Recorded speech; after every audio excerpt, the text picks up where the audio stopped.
Hey guys, it's Wednesday, so that means it's Comics Day. So let's just jump right in. This week with Constantine number 6. So last issue was the tie-in with Trinity War. We had Constantine take Shazam's powers away and then die. So in this issue we see what happens after he dies. And well, as you can see by the cover, and you can read it for yourself, everyone who's ever sacrificed wants revenge. So Constantine, of course, has screwed over a lot of people in his career. Now that he is on the brink of death, those who he has screwed want to screw him in the afterlife. Particularly the guy who he dicked over in the first issue of the Constantine reboot, who is ghost strangling him right here. Meanwhile, the Cult of the Cold Flame has also heard that Constantine has died and wants to capture his soul for themselves, for their own uses. So they send some mooks after Constantine's soul, who run into Lloyd. This is Lloyd, right? I think it's Lloyd. Pretty sure it's Lloyd from last issue, who holds off the mooks until what's his name, Dr. Voodoo or Mr. Voodoo or Papa Midnight. I got that really wrong. Until Papa Midnight shows up to fix John Constantine. So this kind of just seems like a bridge issue between next two arcs, or between the last arc and this arc. Yeah, so yeah, pretty good, pretty interesting. I mean, I don't know, just not really much to say as a bridge issue. We get set up for the next arc, which involves the Cult of the Cold Flame apparently taking a bunch of John's stuff that he's collected over the years. We have John now owing a debt to Papa Midnight for, reviving him. And so, I mean, not much to say. Not a bad comic. Not much happened. That's the problem with these arcs. You get a lot of comics where it's just kind of exposition. So that's one of these, or this is one of that. Next up, we got Nightwing, issue 23. Yeah, 23. We are at the penultimate, or it seems like the penultimate issue of the Prankster arc. So last issue, of course, Prankster caused all these riots to happen in Chicago.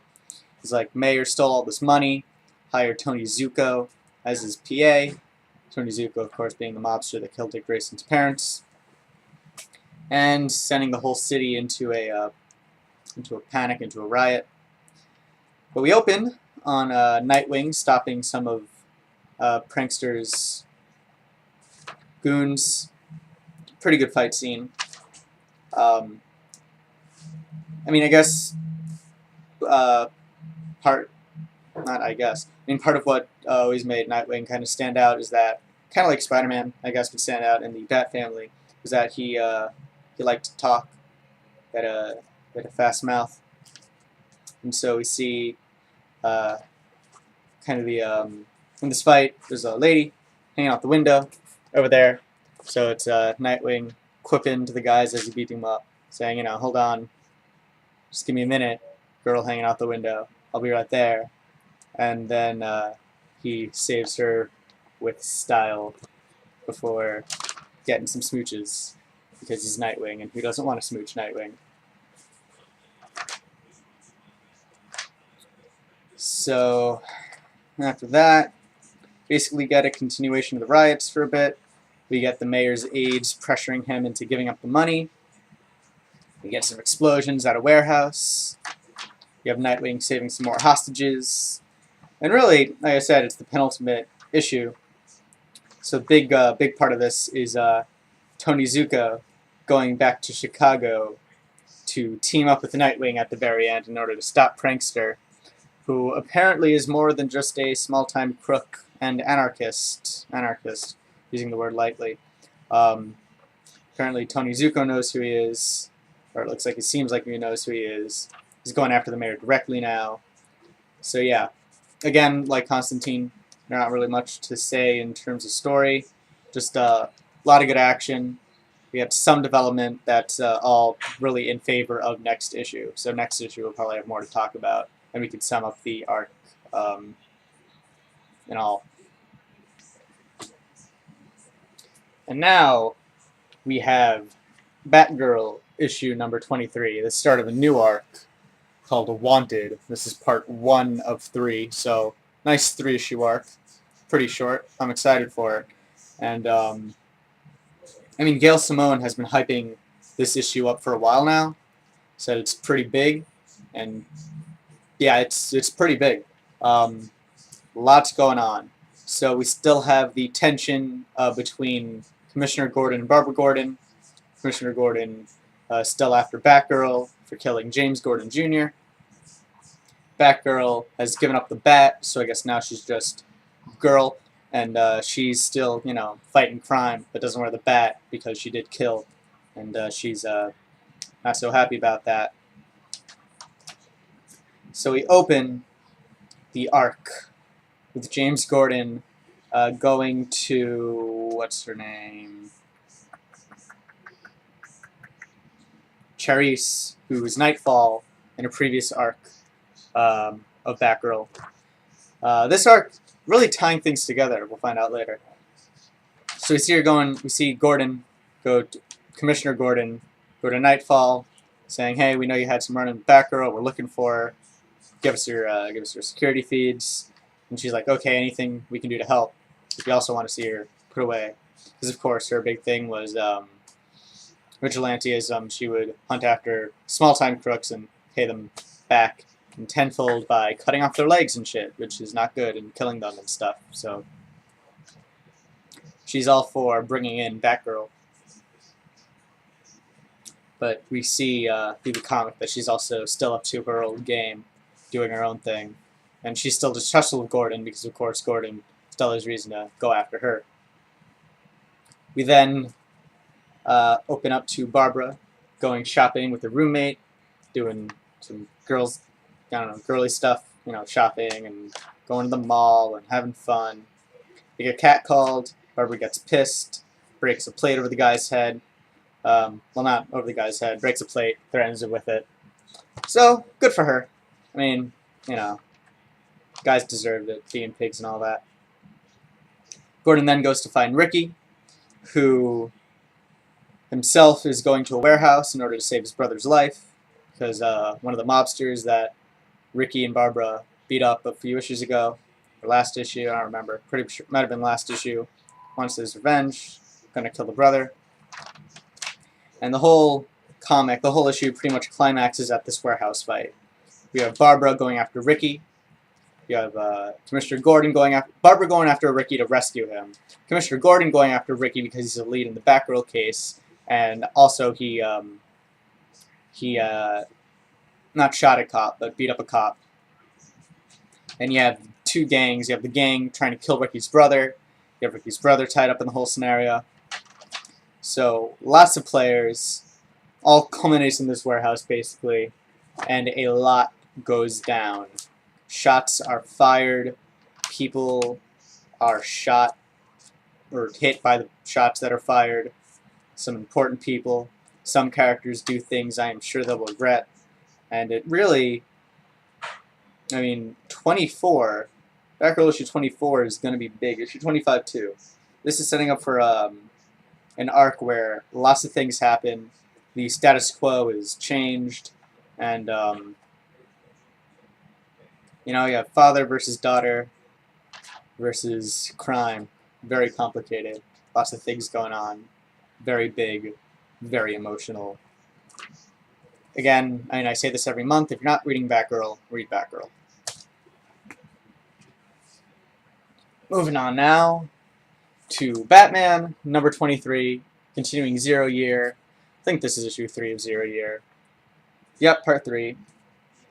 And this, and if Zero Year were a play, this would be the end of Act 1. We open, we open on a flashback. I mean, you know how the arc has been going. It's been kind of intertwining flashback with current events, or with the present. So we open on Bruce continuing to discover the cave when he was little, the cave under the house, and also on the house fire at Wayne Mansion that the Red Hood Gang has caused. When you find out a little more about the Red Hood Gang, we find out that the leader was inspired by by the murder of the Waynes, because it just seemed so pointless to him, and he was kind of inspired. Well, if these important, rich, and like just big people can die for no reason whatsoever, then what reason does anyone have? Goes on this lecture about how the center is empty and all that. Center can't hold. Leaves Bruce to die in his burning mansion. Bruce, of course, doesn't. No, not the mansion is burning. I forget what's burning. Anyway, Bruce doesn't die, of course. He crawls back to the mansion. I don't know. I really should read last issue again, get this clear. Anyway, Bruce goes from one burning building, very heavily injured. He goes from one burning building back to Wayne Manor, where Alfred heals him up. Alfred heals him up. We also get what's happening with the Riddler, or Edward Nygma. He's not the Riddler yet, but we see what happens with Edward Nygma, as Bruce's uncle, who I forget the name of, is saying, you know what, you've gone too far. You're working with the Red Hood Gang. It's too much. Nah, not gonna happen. He thinks that he's killed Bruce, and so Edward Nygma gets away, and then we have why I'm calling this the end of Act 1 of Zero Year. Of course, Zero Year is Scott Snyder's retelling of the Batman origin story. And so here we have a very seminal point in that story. And I love how he sets this up. So the past 2 issues we've been getting kind of the history. We've seen Bruce discover the cave, but we never really saw, the end of that. And here we see it all comes together. It comes together fabulously. So we have Bruce exploring the mansion. He's just been beat up by the Red Hood Gang. He just crawled home. He just got, healed by Alfred. And he goes to the mansion. He goes to the parents' parlor. And I think... I'm just going to flip through these pages because they really are brilliant. And it's not a spoiler because, came out. Like, this is a retelling. So, I really shouldn't be spoiling anything for anyone. But he goes to the parlor. He sees his dad's bust. And he says, "Father, what can I do?" And he discovers the orb thing that he rolled into the Batcave when he was really young. So the orb shows him what it recorded. It shows him the map of the cave.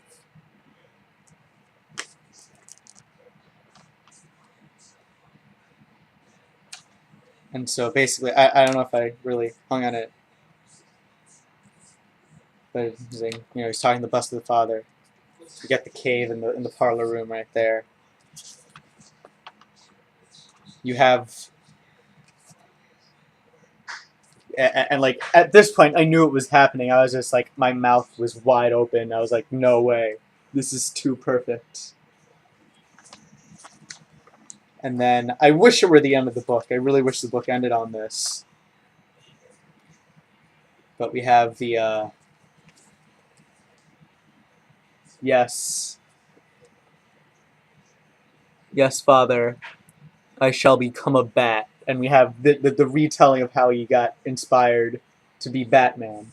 And I think it's just a brilliant way to piece it all together. It's a brilliant way to piece together the finding of the cave, why he needed a logo, why he needed to be a symbol, how he came upon that symbol, and like just the old It even uses like the old like iconography of the bust of the parlor with the bat flying through the window.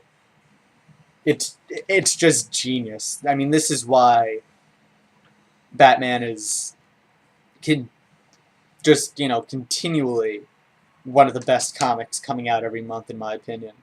Of course, the book doesn't end there. I mean, if it did, just what a way to end. But I mean,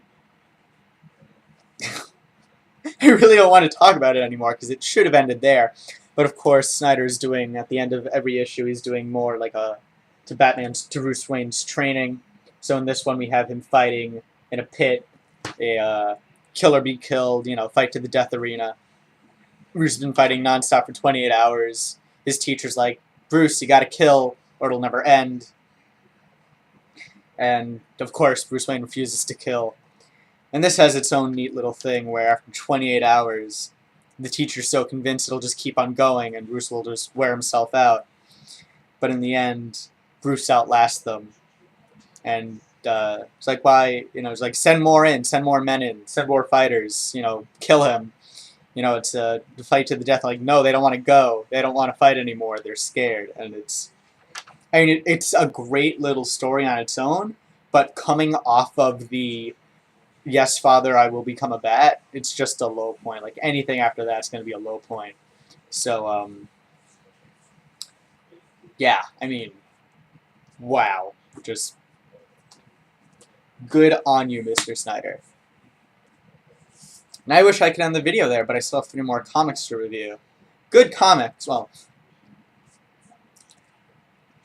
Justice League of America, number 7, Trinity War, Part 4.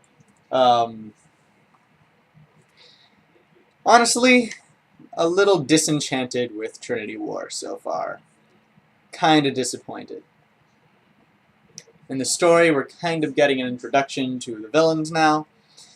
We open on Luthor, who is Lex Luthor, whatever. The bald guy who doesn't like Superman very much. You open on him getting visited by Pandora after finding out the news of Superman killing Dr. Light. We see Martian Manhunter and all of the Leaguers who went with him go after Dr. Psycho in order to figure out if Psycho hypnotized Superman into killing Dr. Light.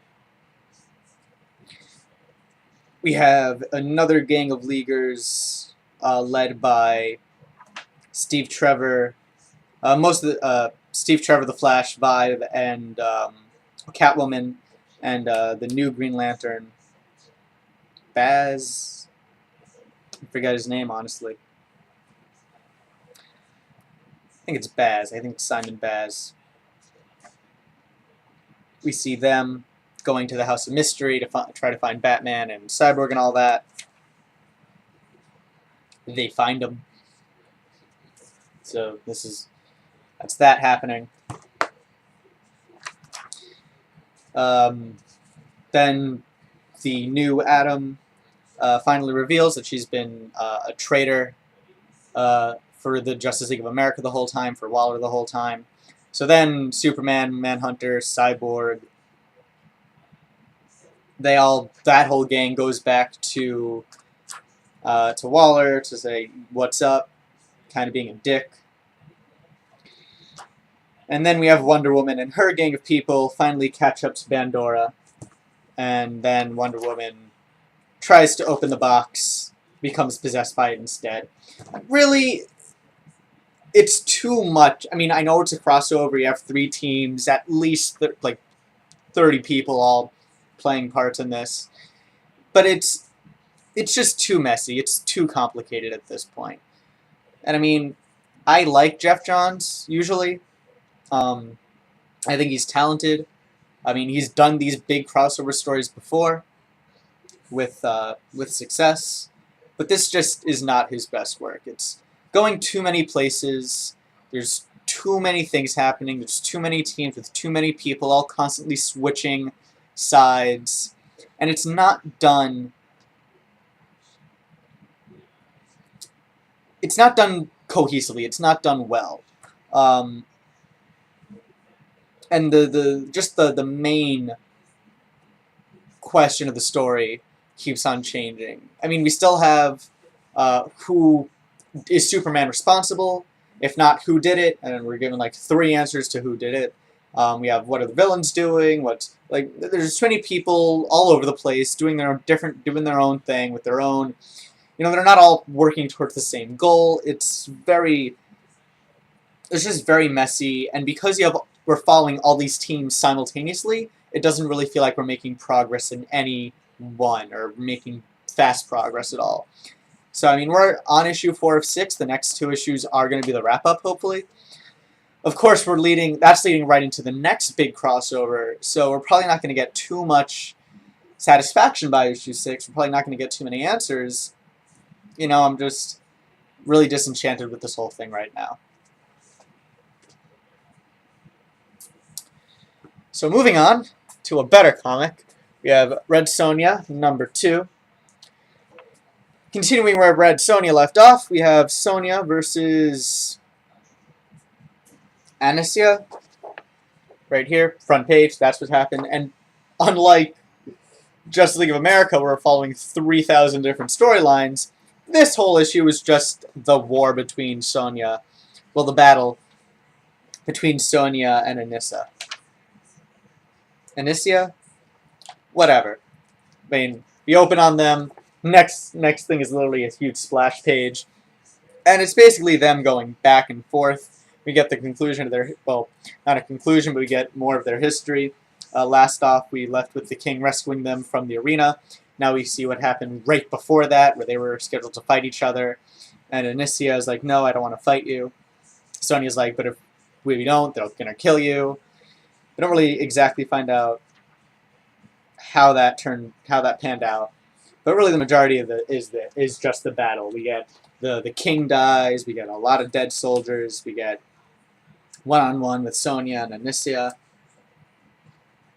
and then at the end we kind of, and this is another kind of 2-issue arc, we see why Anicia is fighting, and it's that she has this huge survivor's guilt, which is like a really good, and like a lot of these, you don't really expect a good reason. This is like, it's a pretty well-developed reason, and for only these 2 issues, that it's just been a 2-issue arc, you get like, you really sympathize with the villain, like, wow, she just has this huge survivor's guilt, and yeah, it's amazing how much can be done in 2 issues, in 1 issue even. It's amazing how much story you can do, and how coherent it could be, and how the pacing could be very well done. This is a great example of that.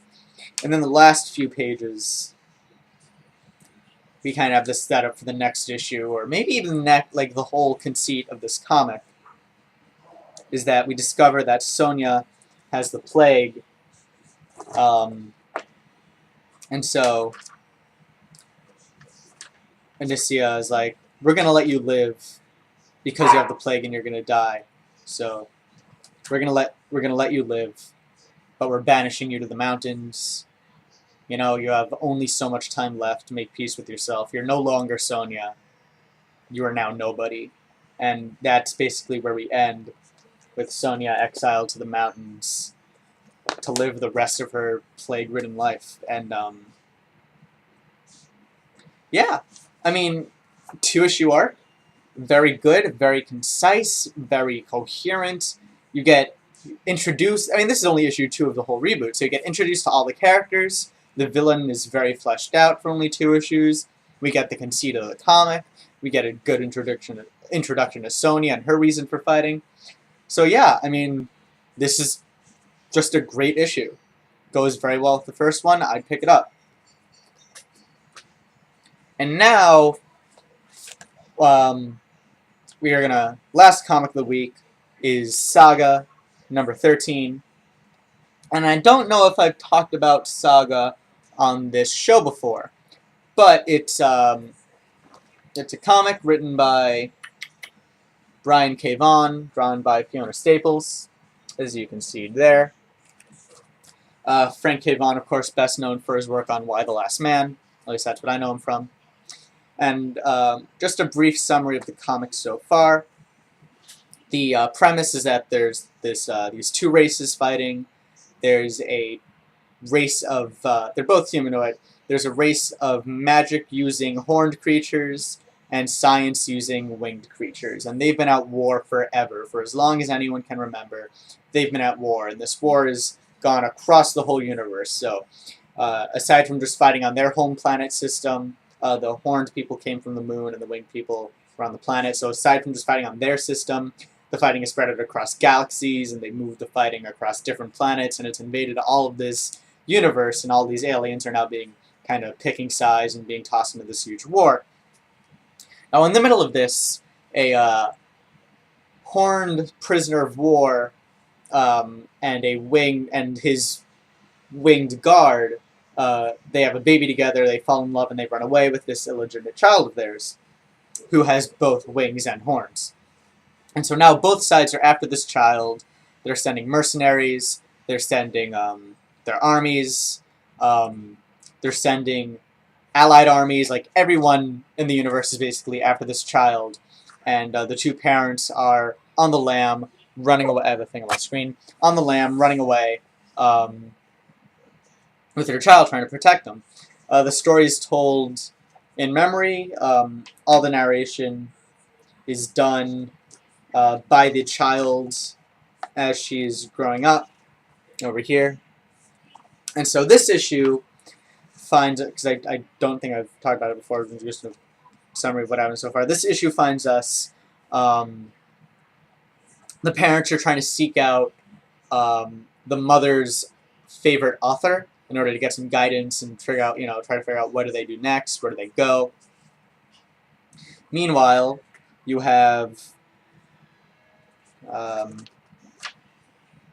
this guy, a mercenary called the Will, trying to find the baby, and this guy, Prince Robot the Fourth, also trying to find the baby. They're the two big hunters right now. So the Will just lost. He's kind of conflicted because he's kind of finding his moral center right now.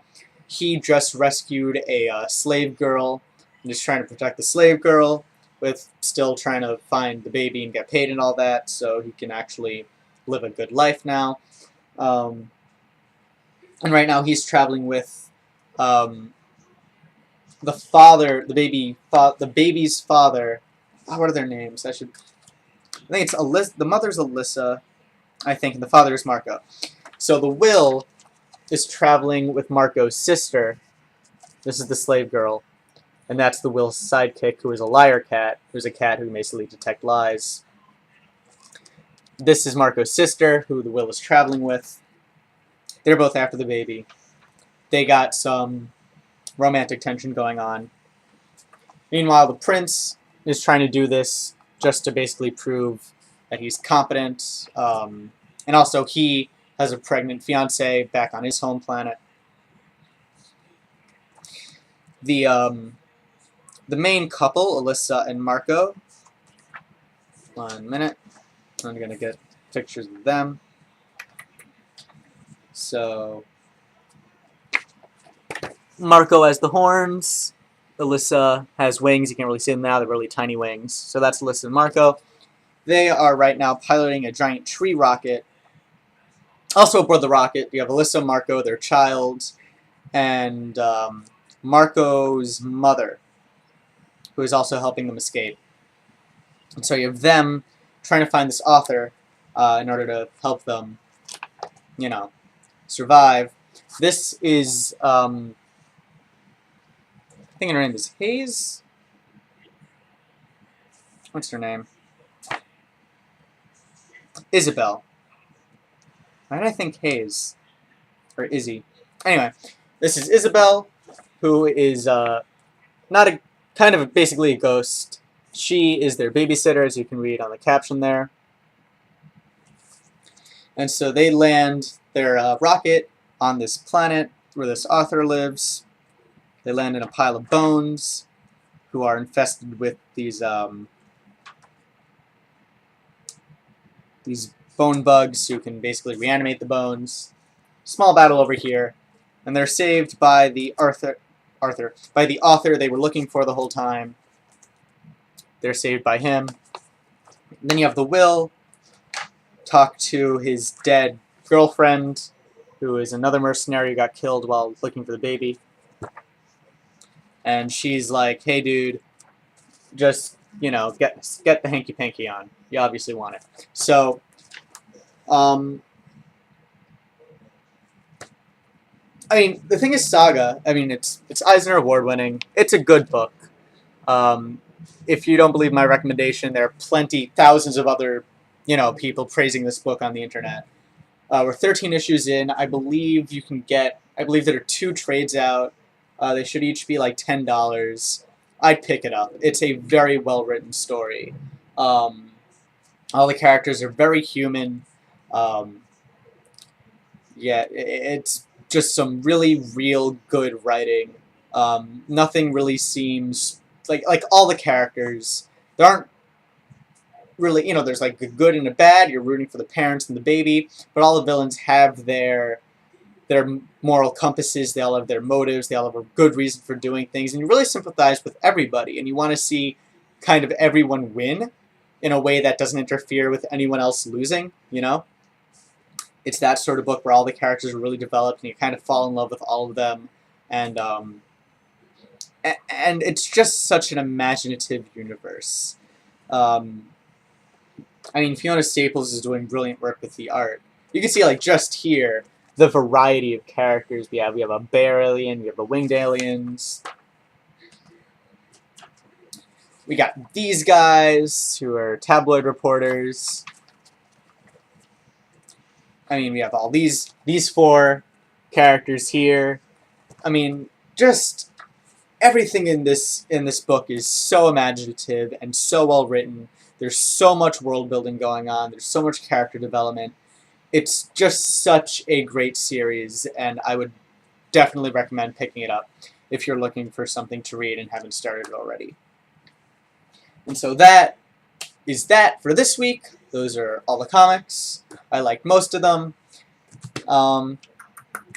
So that's basically that. I hope you enjoyed.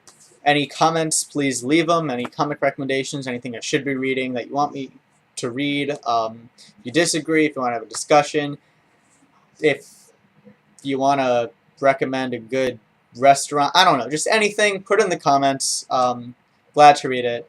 Glad to respond if I can think of something to say of any import. And yeah, thanks for watching. Hope you enjoyed, and I'll be back next week with more comics.